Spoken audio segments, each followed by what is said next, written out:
Care and cure homeopathy clinic को आपण मानू स्वागत। आजिकार टॉपिक होची हृदघात बा हार्ट अटैक। हार्ट अटैक पाई होम्योपैथिक रे जो जो मेडिसिन अच्छी से विषय रे आलोचना करिबा। प्रथमे जानिबा हार्ट अटैक किपरि हुए। हृत्पिंडर कौनसी अंशर मांसपेशी को रक्त संचालन संपूर्ण भाव अवरुद्ध हो गले अम्लजान अभाव सेही अंशर कार्यदक्षता ह्रास पाई ताहा मृत किंबा मृतवत हो जाए। यार परिणाम स्वरूप छाती रे प्रबल जंत्रणा अनुभूत हुए, जहाको आमे मायोकार्डियल इन्फेक्शन एवं साधारण भाषा रे हार्ट अटैक बोली नामकरण करा जाए। हृत्पिंडर मांसपेशी को महाधमनी रक्त नहीं पहुँचुवा धमनी गुड़ी को कोरोनारी धमनी बा कोरोनारी आर्टरी कहा जाए। यही धमनीर अंत आवरण उपरे चर्बी स्तर बढ़िया फल रक्त चलाचल पाई उद्दिष्ट रास्ता क्रमशः सरू हो जाए।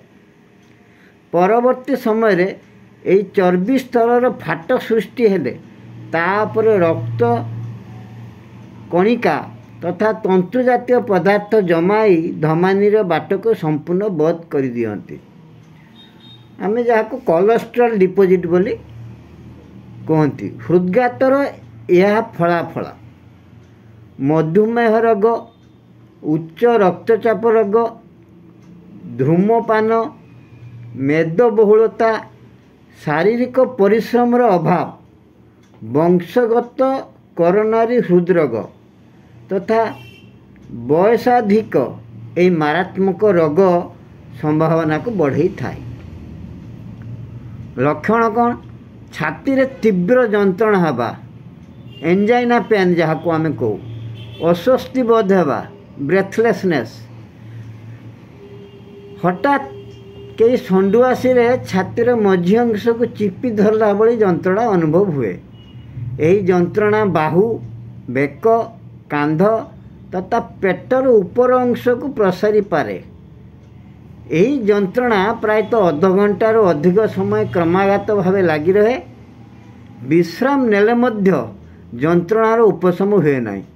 मुंड और देहर प्रबल झाड़ बाहर। यह व्यतीत निश्वास प्रश्वास नेबार कष्ट होगा, छाती धड़धड़ होगा, मूर्छा होइजिबा, बांति हेबा आदि लक्षण प्रकाश पाई पारे। मधुमेह रोगी और 70 वर्षरु अधिक वयस्क व्यक्ति मान छाती रे कौन सी जंत्रणा जना पड़ी न पारे। यह को नीरव हृदघात बोली मध्य कहा जाए, साइलेंट हार्ट अटैक कहा जाए। कुप्रभाव कौन? हृत्पिंड रे बहुत अधिक परिमाण रे मांसपेशी नष्ट हो गले हृदगतिर अनियमता जगु रोगी निमिषक मध्य मृत्यु घटी पारे। हृदावरण प्रदाह जगु हृदघात हेबार यथेष्ट समय पर मध्य छाती रे निश्वास प्रश्वास नेबा बेले प्रबल जंत्रणा अनुभूत हो पारे। बाम पट अलिंद और नीलय मध्य थिबा कपाटिका क्षतिग्रस्त हो सेटारे प्रत्यावहन संगठित हो पारे। बाम और डाहाण पट नीलय मध्य थिबा पटल सेप्टम क्षतिग्रस्त हो ता मध्य कणा हो जाई पारे। वर्टिकुलर सेप्टल रप्चर। केमिति डायग्नोसिस करिबा? रोगीर लक्षण को सठिक अनुमान करिबा, अन्यान्य परीक्षा करिबा द्वारा यही रोगर उपयुक्त निदान करा जाई पारे। यही रोगर संदेह हेबा मात्रे ईसीजी करिबा दरकार। अल्प केते घंटा ठारो आरंभ करी अनेक वर्ष परवर्ती समय पर्यंत ईसीजी परीक्षार जना पड़ी पारे। एणु सठिक निदान करी नहेले रक्त रे ट्रोपोनिन बा अन्य एंजाइम परीक्षा करने आवश्यक हो पारे।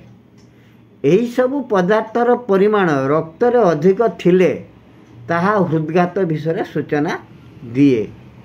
ଇକୋ ପରୀକ୍ଷା ଦ୍ୱାରା ହୃତ୍ପିଣ୍ଡକୁ ପହଞ୍ଚିଥିବା କ୍ଷତିର ଆକଳନ କରିହୁଏ। ବିକିରଣଶୀଳ ପଦାର୍ଥ ମାନେ radio active materials like thallium technetium injection ମାଧ୍ୟମରେ ପରୀକ୍ଷା କରାଯାଇ ମଧ୍ୟ ଏ ରୋଗର ନିଦାନ କରାଯାଇପାରିବ। କରୋନାରୀ ଏଞ୍ଜିଓଗ୍ରାଫି ପରୀକ୍ଷା ଏହି ରୋଗ ବିଷୟରେ ସବିଶେଷ ତଥ୍ୟ ଆହରଣ ପାଇଁ ସର୍ବୋତ୍ତମ ମାଧ୍ୟମ।